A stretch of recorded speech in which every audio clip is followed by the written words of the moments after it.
Today I'm very excited to be talking about one of my personal favorite films of all time. I think this film should be held in the same esteem as great works of literature, music, poetry, etc. This is Ingmar Bergman's 1966 classic, Persona.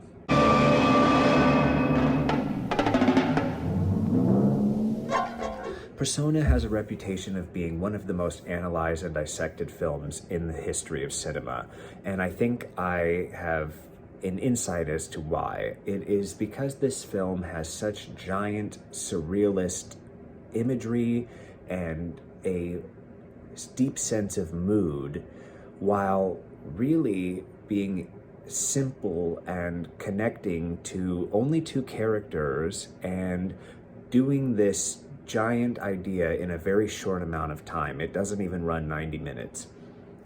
The film opens with a scene that I've seen in so many film history books and so many works, and that is a string of surrealist imagery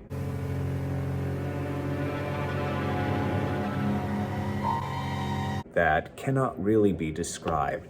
And I just want to mention that in this review, I don't really want to try to pick this film apart any further or analyze it or try to provide my insight, because I do believe that surrealist works need to be experienced, and that that analyzing them and speaking for them doesn't ever really do them justice, and actually just can cloud people's minds when they try to watch the film.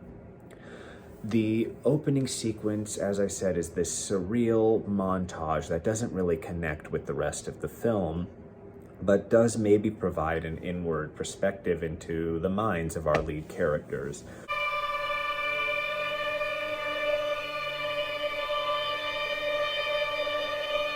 Our leads are played by Bibi Andersson and Liv Ullmann, and they are both regulars in Ingmar Bergman's work. And Bibi Andersson was in a relationship with director Ingmar Bergman at the time, and you really get a sense of deep love and compassion for both actresses and characters throughout this film, and I think it really helps them relax and brings out a very naturalistic quality to both of their performances.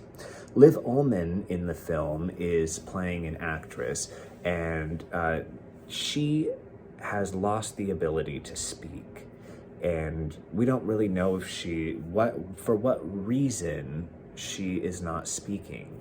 But Bibi Andersson is assigned to be her nurse and to take care of her. And this forms a very unique and strange relationship. What follows is a sort of confessional from Bibi Andersson, who can speak and does most of the speaking in this film, if not basically all of it. And she has a really fantastic scene and monologue where she confesses to Liv Ullmann some of her deepest, darkest secrets, as if she is opening a vein and talking to somebody like she's never talked to them before. Jag åkte in till stan, så gick jag ner till stranden ensam.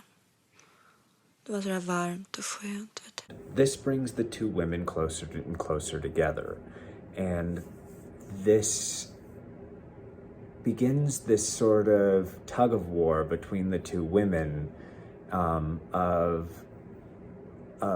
keeping the peace inside their own minds and maybe growing as people and discovering why they're living in such a mental turmoil. Again, I'm not trying to analyze this film or tear it apart in any other way. I just want to talk about some of the directing style. I think that one of the most fascinating things about a lot of Ingmar Bergman's work, and particularly about this film, is that it's shot majorly in close-up. And gives such intricacy to their emotions and perspective. And again, because it's such a simple film, only revolving around them, we begin to blur the line as to who we're really trying to get the perspective of in this film. Is it this silent woman, or is it this woman who is basically spilling her guts through her voice throughout the entire show? Another thing is that Bergman does a lot of experimental things in this film, and he's always, experimenting in his works and doing things with the fourth wall and doing things with, manipulating a story beyond just telling it in a flat way.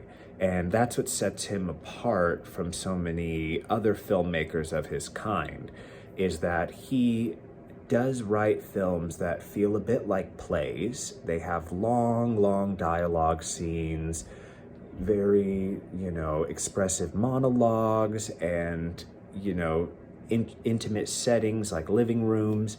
And yet they still, each of his films takes their moment to do something that only cinema can do, and do something that tells the story in a visual way. So we're experiencing something with the depth of a play, but we're also experiencing the depth and both ends of cinema. And this is very important to me as somebody who loves the theater and loves cinema, and to see these two ideals come together, I think only enhances the cinematic experience. The film is shot in black and white and is very brief and feels almost like a dream, and almost like something that you're not quite sure what you've just experienced when it's over, but you know that it's something deeply profound and something that's maybe even beyond everyone's understanding. But yet, as I said with my feelings for David Lynch, this film has to be felt and it has to be experienced. And I urge people to not try and read the things that pick this apart and try to give some sort of deeper meaning to something, because everything that you need to know about this film is right there. It's right in front of you when you're watching it. And when it's over, it will continue to tickle your mind if you allow it to, and you allow the film to settle into you. And I just urge anybody to not only check out this film, but any of Ingmar Bergman's amazing works. Thank you so much. Check out Persona.